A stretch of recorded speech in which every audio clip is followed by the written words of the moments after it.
አሰላሙ አለይኩም ወራህመቱላሂ ወበረካቱ። የተወደዳችሁ እንዴት ቆያችሁን? የሚያዝያ 29 2018 ሚንበር ኸበር ጀመረ።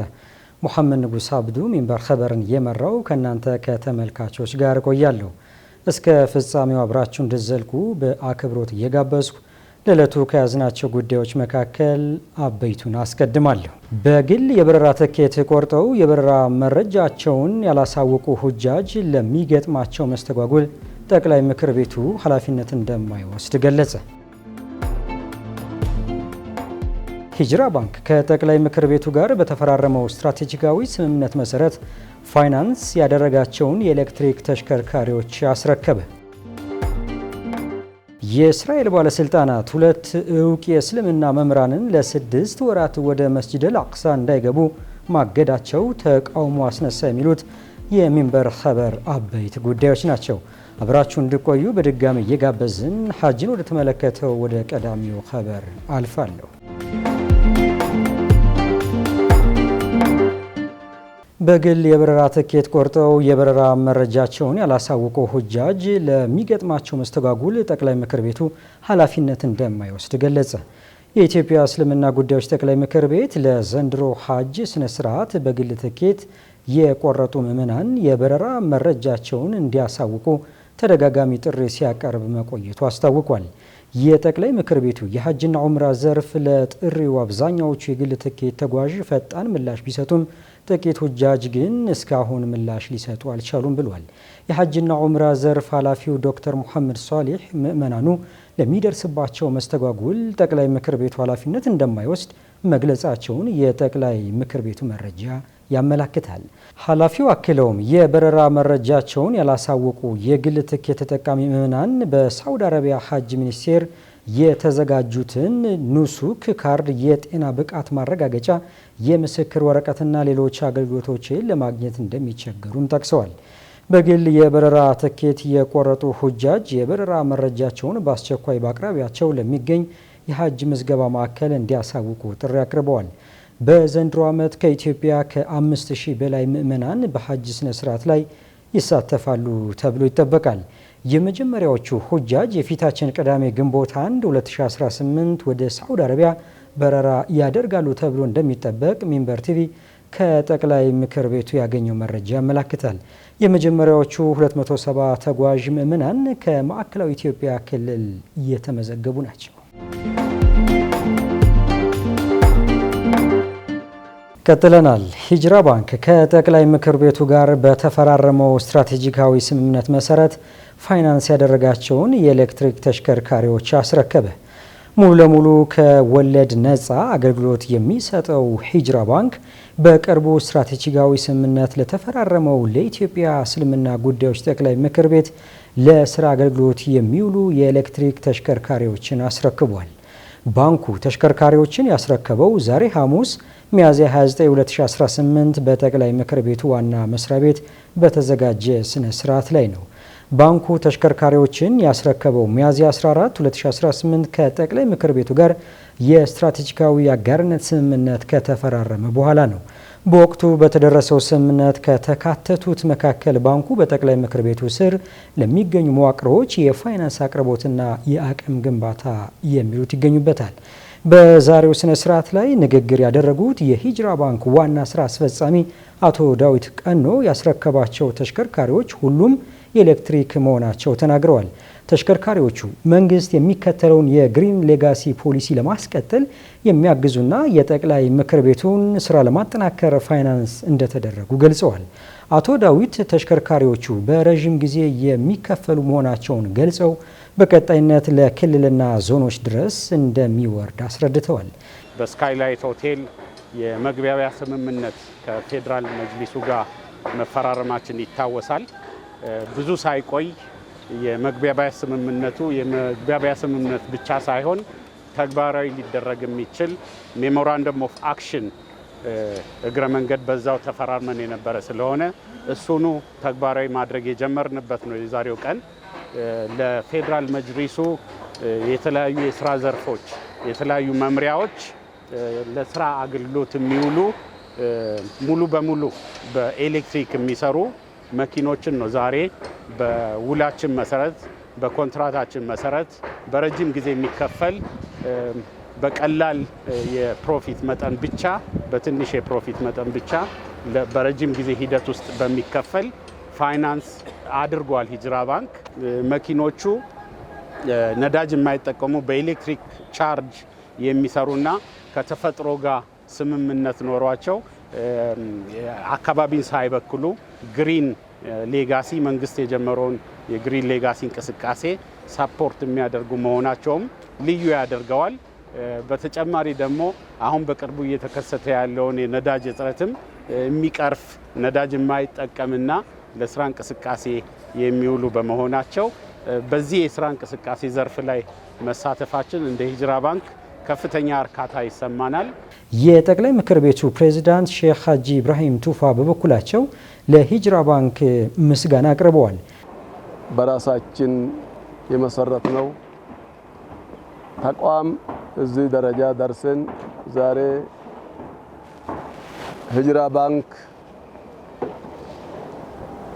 ይህንን ሲያደርግ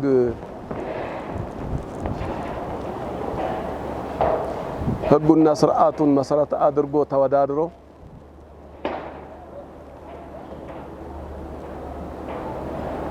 ፍትሃዊና ግልጸኝነት በተሟላበት ተወዳድሮ አሸንፎ ለዚህ የበቃ ባንክ ነው። ይህንን እድል ስንመሰርትና ስንጠይቅኛ ለሁሉም ባንኮች ነበር የሰጠነው።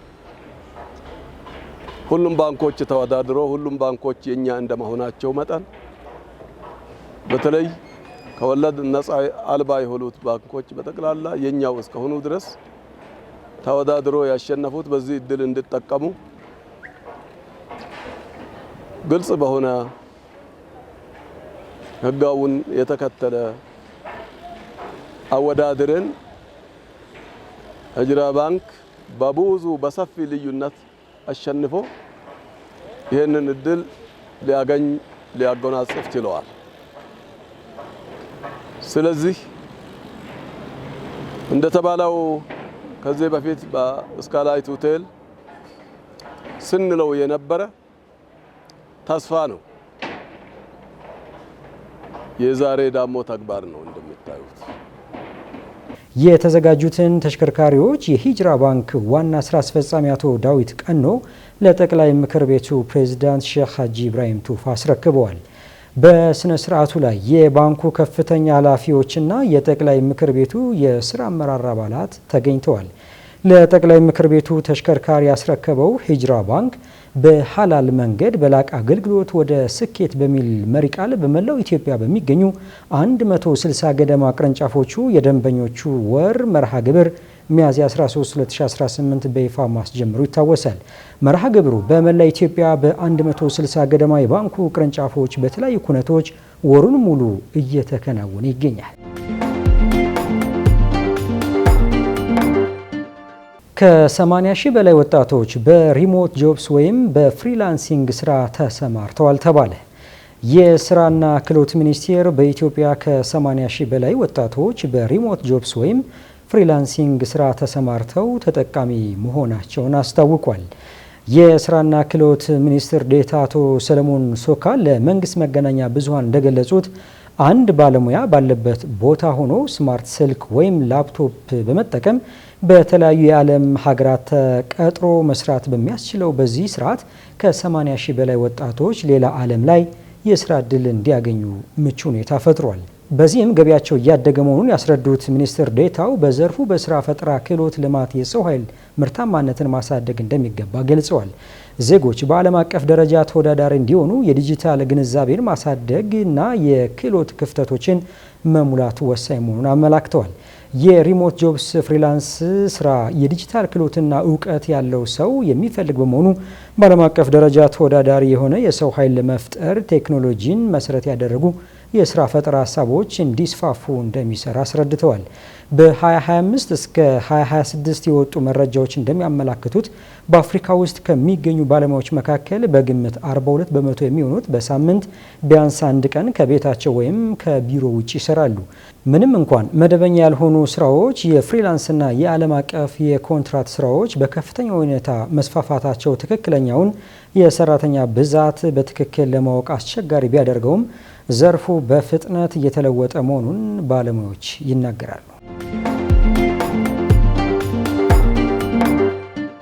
አዘርባይጃን የ2026 የኢስላሚክ ልማት ባንክ ግሩፕ ዓመታዊ ስብሰባን በባኩ ልታካሄድ ነው። የኢስላሚክ ልማት ባንክ ግሩፕ የ2026 የገዢዎች ምክር ቤት ዓመታዊ ስብሰባውን በአዘርባይጃን ሪፐብሊክ ዋና ከተማ ባኩ ከሰኔ 9 እስከ 12 ያካሂዳል። በአዘርባይጃን ሪፐብሊክ ፕሬዝዳንት በኢልሃም አሊዮቭ ከፍተኛ ድጋፍ የሚካሄደው ይህ ስብሰባ ሀገሪቱ ባለፉት 15 ዓመታት ውስጥ የባንኩን ዋነኛ ዓለም አቀፍ መድረክ ስታስተናግድ ለሁለተኛ ጊዜ ነው። መድረኩ ከ57ቱ የባንኩ አባል ሀገራት የተውጣጡ ከፍተኛ ውሳኔ ሰጪዎችንና ዓለም አቀፍ አጋሮችን በአንድ ላይ ያገናኛል ተብሎ ይጠበቃል። ስብሰባው ቀጣይነት ላለው ብልጽግና የቀጠናዊ ትስስር በሚል መሪ ቃል የሚካሄድ ነው። የገንዘብ፣ የኢኮኖሚ፣ የዓለም አቀፍ ልማትና የፕላን ሚኒስትሮችን ያካተቱ የባንኩ ገዢዎች፣ ታዋቂ ዓለም አቀፍ የልማት ተዋናዮች፣ የባለብዙ ወገንና የሁለትዮሽ የልማት ተቋማት መሪዎች፣ የኢስላሚክ ፋይናንስ ባለሙያዎች፣ የግል ዘርፍ ተወካዮች፣ መንግስታዊ ያልሆኑ ድርጅቶች፣ ምሁራንና መገናኛ ብዙሃን ይታደሙበታል። ይህ ዓመታዊ ስብሰባ በአባል ሀገራት ላይ ተጽዕኖ በሚያሳድሩ ቁልፍ የልማት ጉዳዮች ላይ ለመወያየት፣ ውይይቶችን ለማበረታታት፣ የእውቀት ልውውጥ ለማድረግና ስትራቴጂካዊ አጋርነት ለመፍጠር እንደ ዋነኛ መድረክ ያገለግላል። መርሃ ግብሩ የገዢዎች ምክር ቤት መደበኛ ስብሰባዎችን፣ የባንኩን የግል ዘርፍ ፎረም፣ ከፍተኛ የክብ ጠረጴዛ ውይይቶችንና ወሳኝ የልማት ቅድሚያ የሚሰጣቸው ጉዳዮች የሚያጎሉ የእውቀት ልውውጥ ክፍለ ጊዜዎችን ያካትታል። ይህም ከኢስላሚክ ልማት ባንክ ግሩፕ የ10 ዓመት ስትራቴጂካዊ ማዕቀፍ ማለትም ከ2026 እስከ 2035 ጋር የሚጣጣም መሆኑ ተገልጿል። የቀጠናው ትስስር በአባል ሀገራት ውስጥ ለሚመዘገብ ጠንካራ ሁሉን አቀፍና ቀጣይነት ያለው እድገት ቁልፍ አንቀሳቃሽ መሆኑን ያጎላል።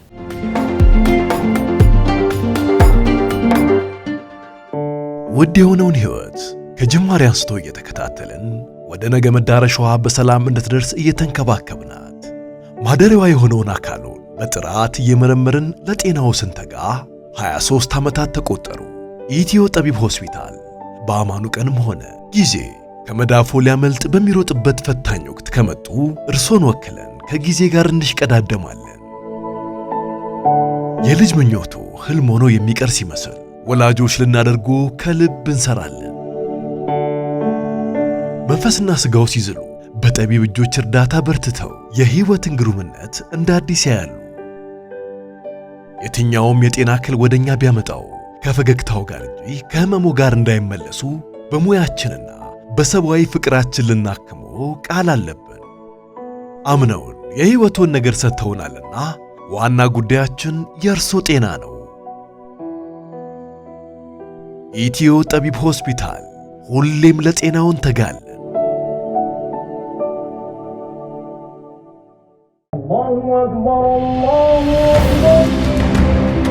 ጥረት የምንጊዜም ወዳጃችን ናት። ድካም ከሥራ የሚፈጠር ስሜት፣ ራሚስ ከድካሞ የሚያርፉበት ተስፋ፣ ንግድ የልፋትዎን የሚመነዱበት ሱና፣ አማና እንደ ወንዛችን ገባር ምንጮች በጋራ የገነባነው ተቋም ራሚስ ባንክ ሁልጊዜም ግቦን የሚያሳኩበት እድል አለ። እኛ ጥረትን ከሚወዱት ጋር ነን። እነዚህ ልማዶቻችን ተቋም ሆነው ራሚስ ባንክን ፈጥረዋል። ስኬት ደግሞ ከጥረቱ ጋር የሚመጣ በረከት ነው። በባንካችን የሞባይል ባንኪንግ፣ የኤቲኤም እንዲሁም የኢንተርኔት ባንኪንግ አገልግሎቶቻችንን ተጠቃሚ ይሁኑ። ራሚስ ባንክ ሙሉ በሙሉ ከወለድ ነፃ ባንክ።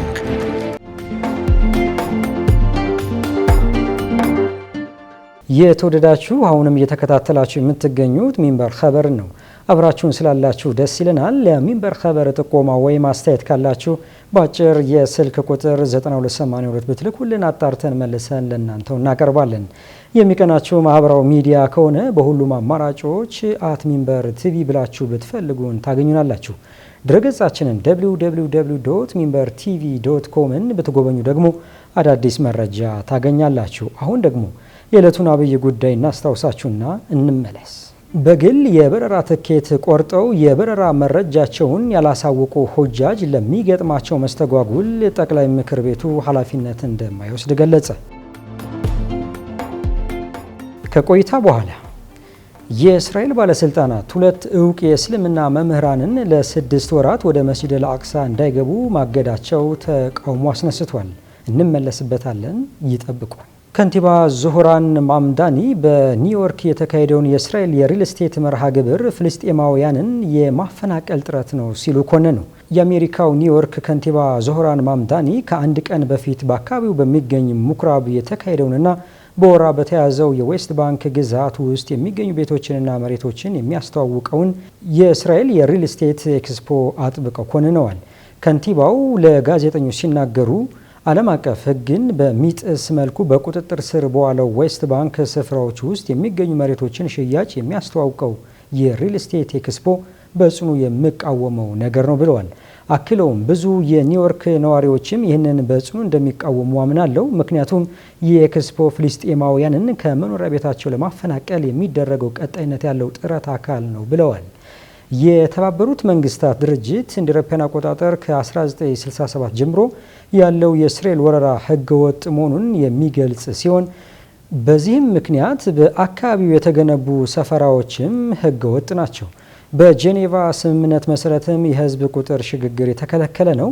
ማክሰኞ ዕለት ፓለስታኒያን አሴምብል ፎር ሊበሬሽን በተባለው ቡድን የተጠሩ በመቶዎች የሚቆጠሩ ተቃዋሚዎች በፓርክ ኢስት ምኩራብ አቅራቢያ በመገኘት ከህዳር ወር ወዲህ በቦታው ለሁለተኛ ጊዜ የተካሄደውን ይህንን መርሃ ግብር ተቃውመዋል። በምኩራቡ ውስጥ የተዘጋጀው መርሃ ግብር አዘጋጆች በክፋር ኤልዳድ እና ካርኒ ሾምሮን ሰፈራዎች ውስጥ የሚገኙ ቤቶችን አስተዋውቀዋል። ለገዢዎችም ስለ ታክስና የቤት መግዣ ብድር ወይም ሞርጌጅ ምክር ሲሰጡ ነበር። ሆኖም ከፍተኛ የፖሊስ ቁጥርና የብረት አጥር ጥበቃ በነበረበት ወቅት ተቃዋሚዎች ከዝግጅቱ ርቀው እንዲቆዩ ተደርጓል። ከንቲባ ማምዳኒ ለጋዜጠኞች ሲናገሩ እኛ በዚች ከተማ የመቃወም መብት የተፈቀደ መሆኑን እንዲሁም ማንኛውም የኒውዮርክ ነዋሪ ወደ አምልኮ ቦታ በሰላም መግባትና መውጣት መቻሉን ለማረጋገጥ ቁርጠኞች መሆናችንን ደጋግሜ ግልጽ አድርጌያለሁ ብለዋል። ይሁን እንጂ ፖሊስ ፈጽሞታል በተባለው ድርጊት ላይ ምንም አይነት ትችት አልሰነዘሩም።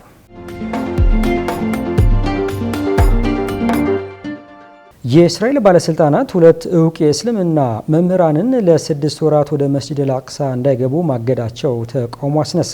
የእስራኤል ባለስልጣናት በወረራ በያዙት ምስራቅ ቁድስ 2ቱን እውቅ የእስልምና መምህራን ራሂድ ሳላህና ካማል ሀጢብ ለ6 ወራት ወደ መስጂድ አልአቅሳ እንዳይገቡ ማገዳቸው ተቃውሞ አስነስቷል። በቁድስ ዲስትሪክት ፖሊስ አዛዥ የተፈረመው ይህ ትዕዛዝ እገዳው እንደ አውሮፓውያን አቆጣጠር ከሚያዝያ 27 እስከ ጥቅምት 27 2026 ድረስ ጸንቶ እንደሚቆይ ይገልጻል። ትዕዛዙ የተላለፈው እንደ አውሮፓውያን አቆጣጠር በ1971 የወጣው የእስራኤል ፖሊስ ደንብ በሚፈቅደው ስልጣን መሰረት ነው ተብሏል። በውሳኔው መሰረት 2ቱ መሻሂኮች በቀጥታ ከፖሊስ አዛዡ ልዩ ፈቃድ ካልተሰጣቸው በስተቀር ወደ መስጂድ አልአቅሳ ግቢ መግባትም ተከልክለዋል። ከማል ሀጢብ ለተላለፈው ውሳኔ በሰጡት ምላሽ እርምጃውን ውድቅ አድርገዋል። ይህም እንደ አውሮፓውያን አቆጣጠር በ2015 እስራኤል የእስላማዊ ንቅናቄን በሕግ ካገደችው ወዲህ በንቅናቄው መሪዎች ላይ እየተካሄደ ያለው ተከታታይ ዘመቻ አካል ነው ብለውታል። የእስራኤል ባለስልጣናት ለውሳኔው ያቀረቡት የደህንነት ምክንያት ምንም አይነት መሰረት የሌለው መሆኑን የገለጹት ሀጢብ የውሳኔው ጊዜም እንደ አውሮፓውያን አቆጣጠር ከ2021 ጀምሮ ለአመፅ በመቀስቀስ ወንጀል እየተካሄደ ካለው የፍርድ ቤት ክርክራቸው ጋር የተያዘ መሆኑን ጠቁመዋል። የእስራኤል ባለስልጣናት ባለፉት ዓመታት በሁለቱም ግለሰቦች ላይ የመስጂድ አልአቅሳን እገዳ ጨምሮ እንቅስቃሴያቸውን የሚገድቡ የተለያዩ እርምጃዎችን በተደጋጋሚ ሲወስዱ ቆይተዋል። የቀድሞው የእስላማዊ ንቅናቄ መሪ ራኢድ ሳላህ በተደጋጋሚ እስርና መገለል ደርሶባቸዋል። ከማል ሀጢብ ደግሞ የንቅናቄው ምክትል መሪ የነበሩና በአሁኑ ወቅት በከፍተኛ የአረብ ዜጎች ክትትል ኮሚቴ ውስጥ የነጻነት ኮሚቴ ሰብሳቢ ሆነው በማገልገል ላይ ይገኛሉ። ይህ የቅርብ ጊዜ እገዳ የተላለፈው እስራኤል በተለይም ከ1948 ግዛቶች የሚመጡ ታዋቂ ፍልስጤማውያን የሃይማኖትና የፖለቲካ መሪዎች ወደ መስጂደል አቅሳ እንዳይገቡ የምታደርገው ተከታታይ ገደብ አካል መሆኑን ሚድል ኢስት ሞኒተር ዘግቧል። ኢራን ጦርነቱን ለመቋጨት በአሜሪካ የቀረበውን እቅድ እየገመገመች መሆኑን አስታወቀች። ዋሽንግተንና ቴህራን ስምምነት ላይ ሊደርሱ እንደሚችሉ የሚጠቁሙ ዘገባዎች መውጣታቸውን ተከትሎ ኢራን በአሜሪካ የቀረበው የድርድር እቅድ አሁንም እየታሰበበት መሆኑን አስታውቃለች። የአሜሪካው አክሲዮስ ረቡዕ ዕለት ዋይት ሀውስ 14 ነጥቦችን የያዘ የመግባቢያ ስምምነት ከኢራን ጋር ሊፈረም ይችላል የሚል እምነት እንዳለው አስነብቦ ነበር። አንድ ከፍተኛ የኢራን ፓርላማ አባል ጉዳዩን ምኞት ሲሉ አጣጥለውት የነበረ ቢሆንም የውጭ ጉዳይ ሚኒስቴር ቃል አቀባይ ግን ቴህራን በአሜሪካ የስምምነት እቅድ ላይ ያላትን አቋም ለፓኪስታን አደራዳሪዎች እንደምታሳውቅ ተናግረዋል። የኢራን የውጭ ጉዳይ ሚኒስቴር ቃል አቀባይ እስማኤል ባጋኢ የአሜሪካ የውሳኔ ሀሳብ አሁንም በኢራን እየተገመገመ ነው፣ እንደተጠናቀቀ አስተያየቷን ለፓኪስታን ወገን ታሳውቃለች ሲሉ ኢስና ለተሰኘው ለኢራን ተማሪዎች የዜና ወኪል አስረድተዋል። የፓኪስታን የውጭ ጉዳይ ሚኒስትር በበኩላቸው አገራቸው ይህንን የተኩስ አቁም ወደ ዘላቂ የጦርነት ማቆሚያ ለመቀየር እየጣረች መሆኑን ገልጸዋል። ፕሬዚዳንት ዶናልድ ትራምፕ ደግሞ አሜሪካ ባለፉት 24 ሰዓታት ውስጥ ከኢራን ጋር እጅግ ጥሩ ንግግር አድርጋለች ሲሉ ስምምነት ላይ ሊደረስ እንደሚችል ጠቁመዋል። የአክሲዮስ ዘገባ እንደሚያመለክተው ባለ አንድ ገጹ የመግባቢያ ስምምነት በዝርዝር ለሚካሄድ የኒውክሌር ድርድር በማዕቀፍነት የሚያገለግሉ 14 ነጥቦችን ይዟል። ከስምምነት ነጥቦቹ መካከል ኢራን ኒውክሌር የማበልጸግ ተግባሯን እንድታቆም ስለማድረግ፣ ማዕቀቦቿን ስለ ማንሳትና በሆርሙዝ ወሽመጥ በኩል የሚደረግ ነፃ ጉዞን መመለስ የሚሉት ይገኙበታል። በዘገባው የተጠቀሱ ሁለት ለጉዳዩ ቅርበት ያላቸው ሰዎች እንደተናገሩት ኋላ የሚደረሰው የመጨረሻ ስምምነት የሚመሰረተው በዚህ እቅድ ውስጥ በተካተቱ ነጥቦች ላይ ነው። ሮይተርስ የዜና ወኪልም ባወጣው ዘገባ ይህንኑ ቢያረጋግጥም እስካሁን ድረስ የስምምነቱ ነጥቦች ለሕዝብ ይፋ አልሆኑም። በኤክስ ገጻቸው አክሲዮስ ላወጣው ዘገባ ምላሽ የሰጡት የኢራን ፓርላማ ብሔራዊ ደህንነትና የውጭ ጉዳይ ፖሊሲ ኮሚሽን ቃል አቀባይ ኢብራሂም ረዛኢ አሜሪካውያን ፊት ለፊት በሚደረግ ድርድር ያላገኙትን ነገር እየተሸነፉ ባሉበት ጦርነት አያገኙትም ብለዋል። አሜሪካና እስራኤል በኢራን ላይ በከፈቱት ጦርነት ሳቢያ የነዳጅ ዋጋ በመናሩ በዓለም አቀፍ ደረጃ ኢኮኖሚያዊ ጫና አስከትሏል። የነዳጅ ዋጋ በከፍተኛ ሁኔታ በመቀነስ ወደ $100 ዝቅ አለ። ዩናይትድ ስቴትስ እና ኢራን የሆርሙዝ የባህር መስመርን እንደገና ለመክፈት የሚያስችል ስምምነት ላይ ለመድረስ መቃረባቸውን የሚጠቁሙ ዘገባዎች በመጨመራቸው የነዳጅ ዋጋ በከፍተኛ ሁኔታ ቀንሷል። የአሜሪካ ፕሬዚዳንት ዶናልድ ትራምፕ ኢራን የቀረበላትን ስምምነት ከተቀበለች የባህር መስመሩ ለሁሉም ክፍት ሊሆን ይችላል ካሉ በኋላ የብሬንት ድፍድፍ ነዳጅ ዋጋ ረቡዕ ዕለት በ7.8 በመቶ ቀንሶ በበርሚል $101.27 ተሽጧል።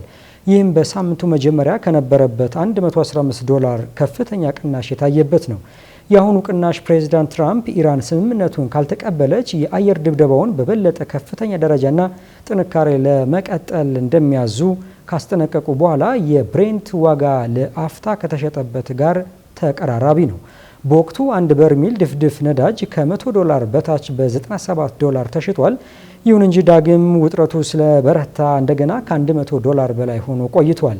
አሁን ባለው ዋጋ እስከ ዛሬ ሐሙስ ጠዋት ድረስ የብሬንት ዋጋ በ51 ሳንቲም ጨምሮ $101.78 የደረሰ ሲሆን የአሜሪካው መደበኛ የነዳጅ ዋጋ ደግሞ በ55 ሳንቲም ጭማሪ $95.63 ደርሷል። ከፍተኛ የነዳጅ ወጪ ያለባቸው ኩባንያዎችም የነዳጅ ዋጋ መቀነሱን ይቀጥላል በሚል ተስፋ የገበያ መነቃቃት ማሳየታቸው ተዘግቧል። ዩናይትድ ኤርላይንስ እና ካርኒቫል እያንዳንዳቸው የ6.8 በመቶ ጭማሪ ሲያሳዩ ሮያል ካሪቢያን ደግሞ በ8.8 በመቶ አድጓል። ሆኖም በባህር መስመሩ አካባቢ በቀጠለ ወታደራዊ እንቅስቃሴ ምክንያት የተፈጠረው ብሩህ ተስፋ ተገድቧል። የእስያ የአክሲዮን ገበያዎችም ከፍተኛ የእድገት ደረጃ ላይ ደርሰዋል። ሆኖም በባህር መስመሩ ላይ ያለው ወታደራዊ ውጥረት አሁንም እንደቀጠለ በመሆኑ የተፈጠረው ብሩህ ተስፋ በጥንቃቄ የታጀበ መሆኑንም የኢንዲፔንደንት ዘገባ ያመለክታል። ውድ ተመልካቾች ለዛሬ ያዘጋጀነው የሚንበር ኸበር በዚህ ተጠናቀቀ። እኔ ሙሐመድ ንጉስ አብዱ አብሬያችሁ ቆየው። ወሰላሙ አለይኩም ወራህመቱላሂ ወበረካቱ።